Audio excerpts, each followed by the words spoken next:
2, 3.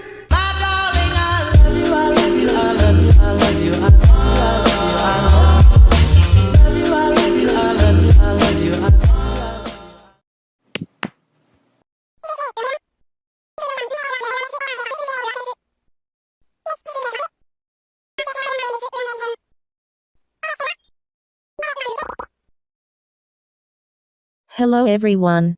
Welcome back to another text-to-speech video. Yes, I'm sorry, this was going to be developed with my voice but I simply didn't have time to voice act, since a video really needs to be uploaded. Sorry for the mini hiatus I went on. I was writing a lot of scripts as I don't usually have motivation for them. It's better to do something when you can rather than later. Anyways, let's get away from my issues, and more into the topics of today's video. Today we'll be talking about many flaws in the gacha community. Yes, I know, how original. You've probably seen over 1,000 videos about this, but they are usually short, undeveloped and don't go into the points. So I'm here to do the exact opposite. I will put in the trigger warnings needed on screen now. There aren't going to be many transitions in my videos, because I honestly can't find any videos to put in the background, so yeah. This is one of the main points on why the gacha community sucks. Is very bad, the toxicity.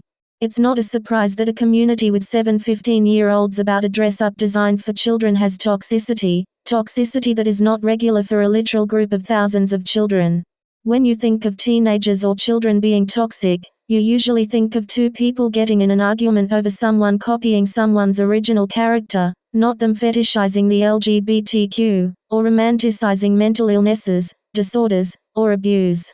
First of all, immature young children, which this community is filled with, in my opinion shouldn't even know what the LGBTQ is. Yes, it's good to be educated young, but if the child is extremely immature or has a dirty mindset, they shouldn't be introduced to it. It'll begin something like when being bisexual became a trend in 2019, or they'll go down an even worse route and become fugitious or fudantious, people who fetishize the relationships of gay men.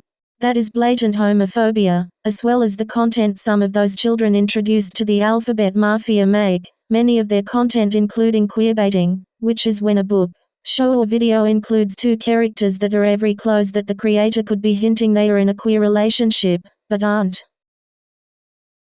That's enough for that section of that point. Now let's get on to the words that are coming out of children's mouths. I personally blame the children's parents for not raising them properly and watching what they are doing on the internet. It's not someone else's fault that your child sent death threats to another person, because you couldn't care for them enough so you just slapped an iPad in front of their face and called it a day. I may make a video on this in the future, but you shouldn't blame minors or young children for anything they do. In this context I would blame the parents. A lot of people in the gacha community are children who were given access to the internet way too soon, and so gained access to the wrong videos with curse words and death threats, and they decided to use it on others, not knowing it was wrong. I made a video a very long time ago, but you shouldn't send death threats to someone, whether or not they sent you them first. Anyways, TLDR of this section, a lot of the kids in this fandom don't know right from wrong. I'm going to be doing 2 more points in the next video. It'll be out next week or so. No one knows with my current upload schedule. Okay, goodbye.